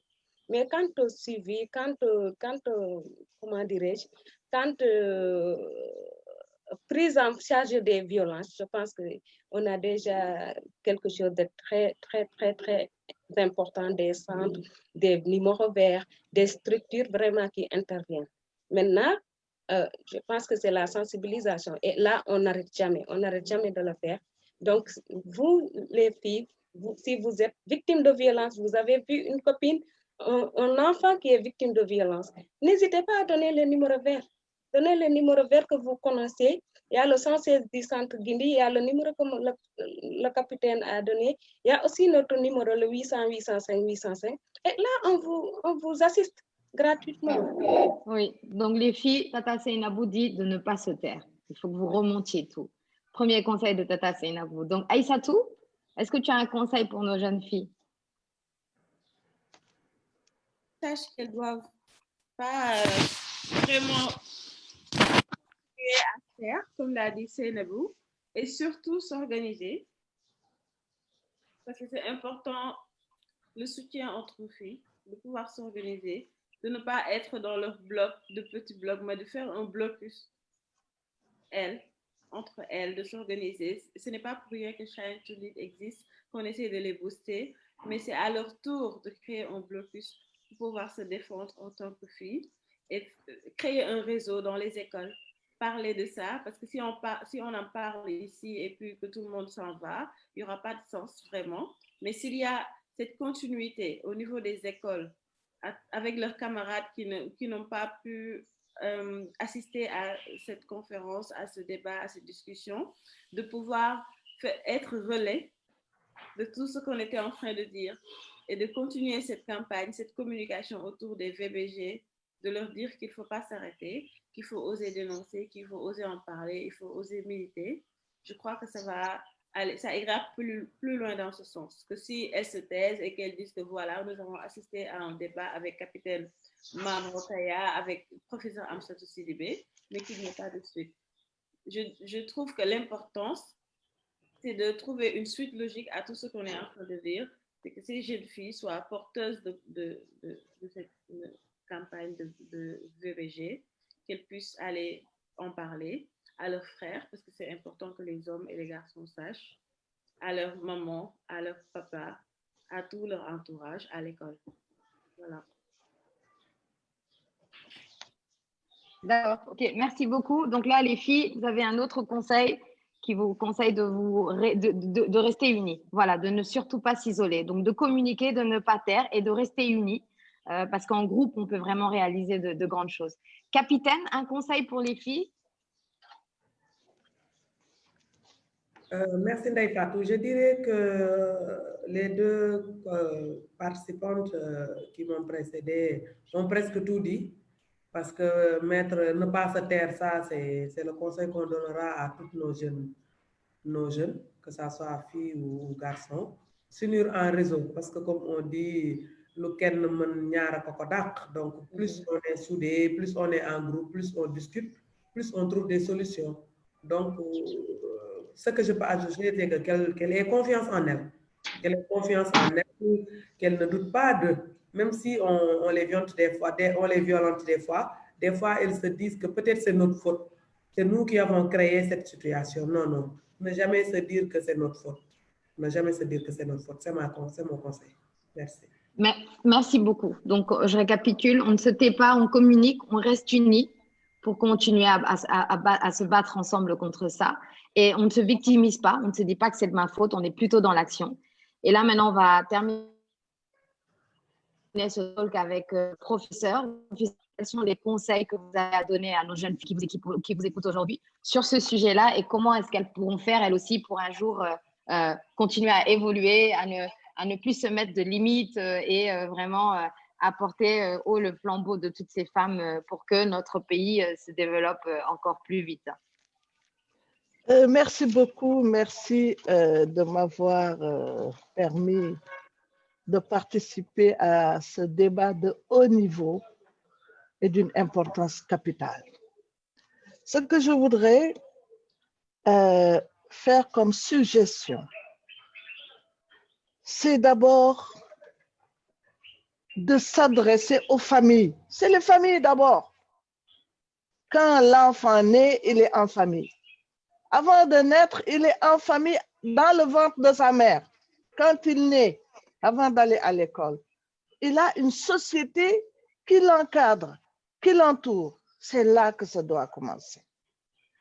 Dans cette famille, on doit pouvoir inculquer une culture de la non-violence. C'est là qu'on forge tout et c'est par là qu'il faut commencer.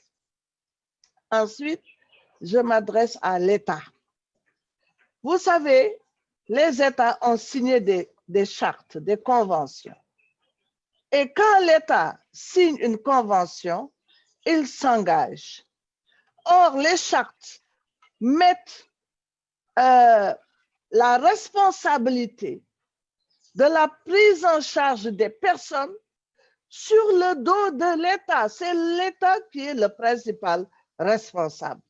Allez voir tout ce qui est convention, l'élimination de toutes les formes de discrimination à l'égard des femmes, par exemple. Les protocoles de Maputo, etc. On dit l'État, les États doivent. C'est l'État. C'est de façon incidente qu'on parle des familles, de la société civile, mais c'est l'État le principal responsable et qui est redevable. L'État doit rendre compte. Donc, c'est l'État qui doit faire en sorte que, par exemple, qui doit mettre en place des cadres de prévention des violences, des cadres de sanctions en cas de violence, des cadres, en tout cas, qui concernent les violences, d'éradication des violences, avec un suivi. C'est fort important parce qu'il ne s'agit pas seulement de mettre en place des cadres, il faut le suivi. Et quand on a fait le suivi, il faut l'évaluation. Depuis qu'on a créé ceci, parce qu'on crée tout le temps. Oh mon Dieu! Depuis qu'on a créé, qu'est-ce qu'on a comme résultat? Est-ce qu'on a des résultats? Il ne s'agit pas seulement de mettre des cadres, des lois et autres. Il faut un suivi et une évaluation. Mais il y a aussi la société civile. Parce qu'on parle de sensibilisation. Oui, la société civile doit continuer la sensibilisation. Et vous savez comment? La presse, elle est importante. Il faut qu'elle joue son rôle. Important. Et que la presse doit avoir le langage adéquat, justement, pour que les violences disparaissent.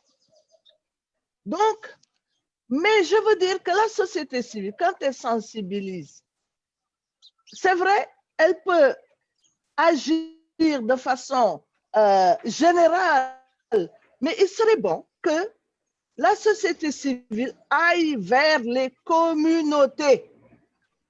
Allez par exemple au marché là, marché Colobane ou autre, où il y a des jeunes, des hommes et des femmes, le prêcher la bonne parole, comme on fait pour la COVID-19.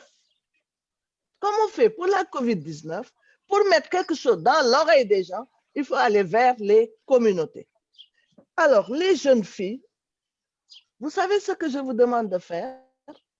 De crier. Mettez-vous à crier. On va dire, mais elles sont devenues des folles. Hein? Vous n'êtes pas devenues des folles. Il faut crier. Il faut crier, ma foi. Vous avez quelque chose dedans. Nous, les femmes, nous en avons parce qu'on a vécu les discriminations depuis notre jeunesse. Si ce n'est pas chez nous, ça peut ne pas être chez nous, mais dehors, il faut crier. Ça signifie qu'il faut dénoncer avec hargne. Il faut dénoncer. Il ne faut rien laisser passer maintenant. Il ne faut plus qu'on vous regarde d'un mauvais œil. Dès qu'on vous regarde d'un mauvais œil, criez fort. Il m'a regardé d'un mauvais œil. Ou elle m'a regardé d'un mauvais œil. Parce que c'est selon. Le capitaine a bien dit que ce n'était pas seulement les filles et les femmes, mais c'est surtout les filles et les femmes. Donc, il faut crier. Il faut être méfiant. Soyez méfiante. Soyez méfiante. Méfiez-vous. Méfiez-vous de vous-même et de l'autre. Je dis bien, méfiez-vous de vous-même et de l'autre. Ne soyez pas, comment dirais-je, des proies faciles. Ne soyez pas des proies faciles. Ce que je dis là, c'est fort, hein? Ne soyez pas des proies faciles. Méfiez-vous. Ne faites pas de provocation. Ah, ça, il faut le dire. Ne faites pas de provocation. Quand vous voyez un lion et que vous mettez votre doigt dans sa bouche, c'est que vous avez provoqué. Donc, méfiez-vous, vous aussi. Méfiez-vous, hein? Parce que la responsabilité, parfois, elle est partagée. Elle est partagée parfois. Il faut se méfier. Et les numéros verts dont certains ont parlé, le capitaine et Seynabou, il faut les utiliser. Il faut les avoir dans votre carnet. Chaque fois que vous êtes étonné, appuyez sur ces numéros verts. Mais je demande aux détenteurs de numéros verts d'être aussi très, très, très, comment je vais le dire, présent. Parce qu'il y a des numéros Empathique. verts. Oui, Empathique. et très présent. Très présent. Parce qu'il y a des numéros verts, vous les appelez, ils ne réagissent pas. Alors que la personne est dans une situation particulièrement difficile. Il faut être réactif. Soyez réactif. Soyez réactif. Et enfin, c'est la force qui va faire le pouvoir. Réseautez-vous. Soyez en réseautage. L'union va faire la force.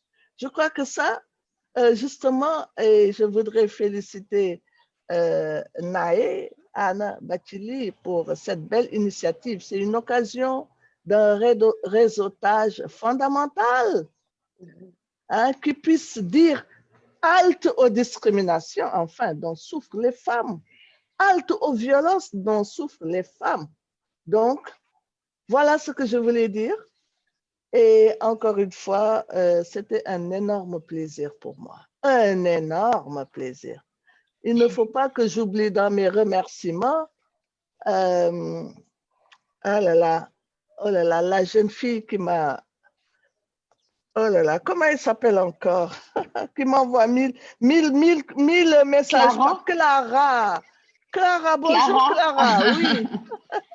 Ndeye Fatou, Seynabou, capitaine, Aïssatou, les deux Aïssatou, les trois Aïssatou, Seynabou, etc. Merci beaucoup. Voilà. Okay. Merci beaucoup à vous, professeur. Je pense que vous avez tout dit. Hein. Je ne vais même pas m'aventurer à essayer de résumer ce qu'il dit parce que je pense que vraiment, vous avez bien clôturé le débat et vous avez rappelé les messages fondamentaux. Donc, merci beaucoup à tous. C'était un talk de Shine to Lead sur les violences basées sur le genre. Et donc, je rappelle que Shine to Lead est une initiative qui a été créée par Madame Naya Patili, qui vient aider les jeunes filles scolarisées en milieu défavorisé à poursuivre leurs études dans de bonnes conditions, et donc conditions financières et même conditions globales, avec un programme de mentorat assez abouti qui permet d'encadrer et de suivre ces jeunes filles. Donc, merci beaucoup à vous toutes, et on se retrouve très bientôt avec Shine to Lead pour un autre sujet tout aussi important. Fatou, si vous me permettez, je ne sais pas si je peux venir sur le problème d'autorisation d'autorisation de sortie concernant les gardes de la puissance paternelle et tout, parce que nous traitons ces cas-là à l'AJS. C'est bon, je peux? Oui, oui, allez-y, allez-y. Voilà, donc en cas de refus du parent, donc la femme, ou bien la femme peut partir voir le président du tribunal. Donc, écrire une requête au président du tribunal qui peut lui donner une garde provisoire pour qu'il puisse aller voyager avec les enfants. Parce qu'on le constate à chaque fois s'il y a divorce ou séparation, donc si le père a la garde, parce que si la mère a la garde des enfants, n'a pas besoin de cette autorisation, parce que le jugement qui parle de la garde, le jugement en lui-même tient compte, qui fait office de cette garde-là, de cette autorisation.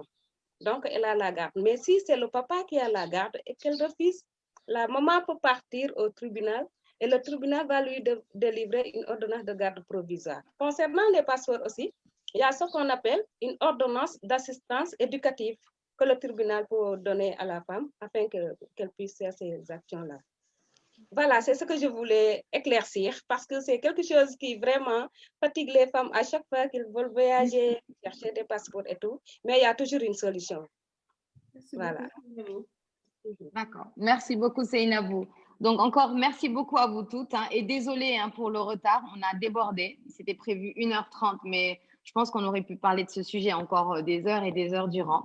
Donc, encore merci beaucoup à vous toutes. Je vous souhaite un excellent week-end et à bientôt pour un autre sujet avec les Talk Shine to Lead. Au revoir à tous. Merci beaucoup. Merci. Merci, au revoir.